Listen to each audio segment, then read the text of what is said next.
Bizarre. Hello everyone, and welcome to episode 13 of the Bizarre Network's pod. Wait a minute, wait.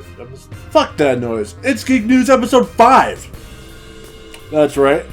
I am all by myself today. I am your host, Mark Selby, all by himself. David and Amanda couldn't make it. Basically, we have lots going on this holiday season, and it's getting a little topsy-turvy, and we're back to one or maybe one and two of us doing something a week, maybe, while the others are going crazy trying to do other things. So, with that, I will be bringing you the Geek News, and boy, do we have a lot of it. First off, let's just jump right into it. First off, Shaq was at the Game Awards, and that's Shaquille O'Neal. She showed off Shaq Fu, The Legend Reborn. And for those who don't know, Shaq Fu was an awesome game back in 1994, a side-scrolling fighting game of much renown, and it seems to be getting a sequel, or, well, rather, it looks more like a prequel. And I'm really happy with how it looks. It's another side-scroller. It looks like an updated like Metal Slug, without all the guns you're obviously fighting. I can't think of anything else besides like Metal Slug and those kind of side-scrolling games, except instead of 24-bit or even like 8-bit, it's fucking amazing quality. It's going great. It looks awesome. We didn't really get a whole lot of gameplay footage for it, but I'm hoping that it'll come out soon, and we can share that with you as well. We'll have a link to all of these, by the way, in the description below. Gorillaz, a band I very, very, very much enjoy, may be teaming up with an artist I may very, very, very much enjoy, by the name of David Bowie, for an upcoming album in 2016.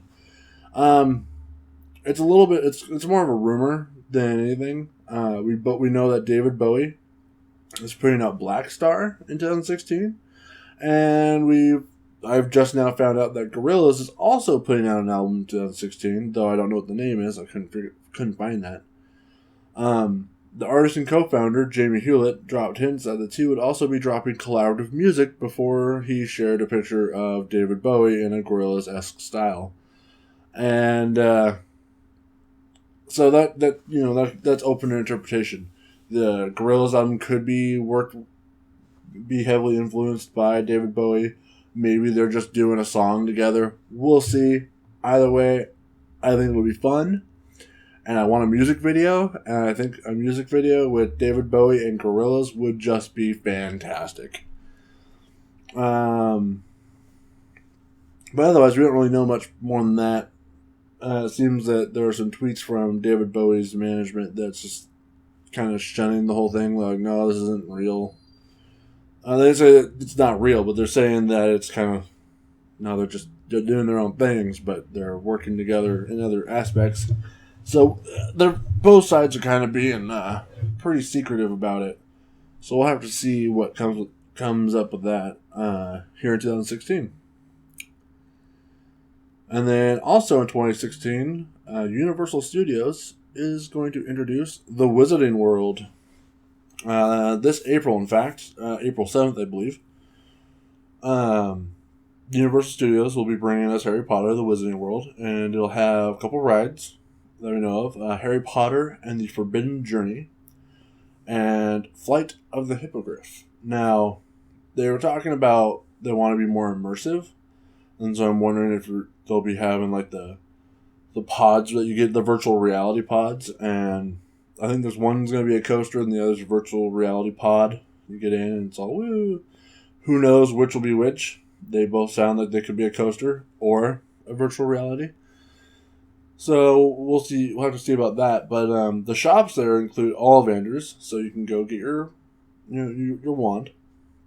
The Owl Post, Zonkos, and much more. So I'm guessing you can go get butterbeer, and you can go to the joke shop and get stuff that isn't going to be flammable. And yeah, so that's exciting. I'm sure a lot of people are super stoked for that. I was once part of the Harry Potter fandom. I'm not anymore. There's nothing wrong with it. I'm done. I read the books. I was done. I watched up to the fourth movie at least, maybe the fifth, and I was done. And that's fine. If you guys are still into it, awesome. I'm all about you being all about whatever you're about. So, Universal Studios, Wizarding World, this April. Check it out. Moving on, though. Some fun news is Quentin Tarantino says Kill Bill 3 is a possibility. He was talking about his latest film, The Hateful Eight, and he had been asked about plans on revisiting the Kill Bill series. Tarantino said, "There's definitely a possibility for a Kill Bill 3. Stop short of saying probability, but there could be." This was during an interview, by the way, with What the Flick. He went on to offer an explanation as to why, which was basically that he put Uma Thurman's character. He put Uma Thurman's character through a lot. Beatrix Kiddo, for those who forgot her name. So he wanted her to have like a bunch of time for peace and time with her daughter, and not have to be the genre machine, and like enjoy her life for a while, because he has every intention, if he does do another Kill Bill, to make it real time. He wants to like real. All the time that's passed since the last movie will have passed in as well in the universe. He touched up a little bit on how he had originally thought about the third Kill Bill revolving around Nikki Bell, Kill Bill, I should say, sorry.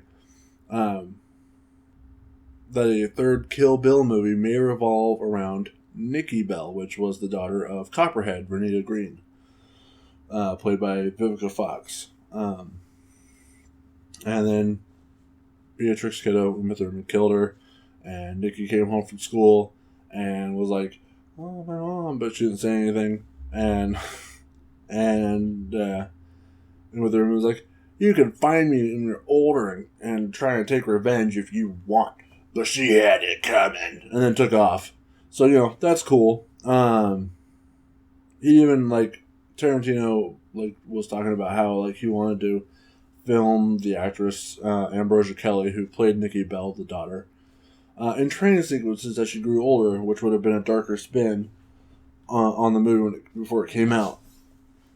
But in his latest interview, Tarantino did say that everyone would be as old as they are. In the potential Kill Bill sequel, he also added that Kill Bill is probably his most visionary cinematic contribution.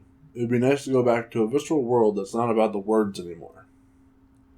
So yeah, that's kind of exciting that he has some ideas for it, and that he's not forgotten about it, and that he was toying with the idea of maybe going for a Kill Bill 3. What do you think? Should we get a Kill Bill 3? Should we complete the series, or let it stay as just a sequel? Let us know what your opinions on that is, because I'm very interested in a Kill Bill 3. But at the same time, I think it'd be fine just staying Kill Bill 2. So I'm on the fence, honestly. So sway me to your side, if you can.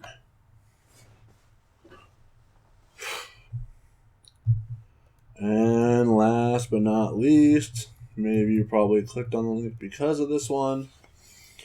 Final Fantasy VII Remake will be episodic. That's right. A couple days ago, we had Final Fantasy VII gameplay trailer release, and it was awesome and amazing. And take all my money, please. And then afterwards, Sony or Square Enix, one of the two, were like, "Here's a press release email," and in it was the fact that it'll be episodic. And a lot of fans are pissed. They do not want an episodic Final Fantasy VII, apparently. But I don't understand why. First off, before I go into why it's fine for it to be episodic, in my opinion, let's talk about what the trailer showed us, which was it ditching completely turn-based fighting systems from what it looked like, and taking on an approach of like Kingdom Hearts or Final Fantasy XII, and being very much more in depth than the actual fighting, and that's is awesome. I love that. It's super pretty. Midgard looks huge. Apparently you're going to be able to explore all of it, and not just sections of it at a time. And there's going to be all sorts of other gameplay features. And yeah, it looks really good. It looks really good, and I'm super excited, and I want them to take all my money and then give me all the games. But anyway, episodic. People aren't happy, but if you think about it, the project only really started like a year ago in full production. Like, it's always been there, but in full production last year. And with episodes, it would allow for the game to come out in parts quicker than waiting for the whole game, which probably wouldn't be finished for a few years still. Now people are upset that they're like, oh no, they're going to release episode 1, and then I'm going to complete it, and then I'm going to have to wait a couple months for the second one. Boo-hoo. Don't rush through it. Enjoy it. Take your time. If you finish it, start over. You have the time. Complete it 1,000,000 times. Who cares? It's coming. There's more coming, and it's supposed to be fantastic, and it's what we've been asking for forever. I mean, seriously, we had, 3-4 discs back in the day when it came out? I was happy with that. I was like, oh my god, look at all this game I can play. And now they want to do 3-4 episodes? Okay, here, take my money. Happily, I will buy all that. I mean, there's no reason to be upset about it, in my opinion. Who cares if they need a little more money? Who cares? We can either get it in parts now, or wait till, 2019. And I don't want to wait till 2019. Anyways, that about wraps up the Geek News episode 5. Again, I'm your host, Mark Selby. This has been a Bizarre production from the Bizarre Network. You can find us at www.bizarre.com. That's www.bizzarp.com. You can also find us on Twitter at www.twitter.com/bizarre-network, or on Facebook at www.facebook/bizarre. Thank you for listening. Have a pleasant weekend.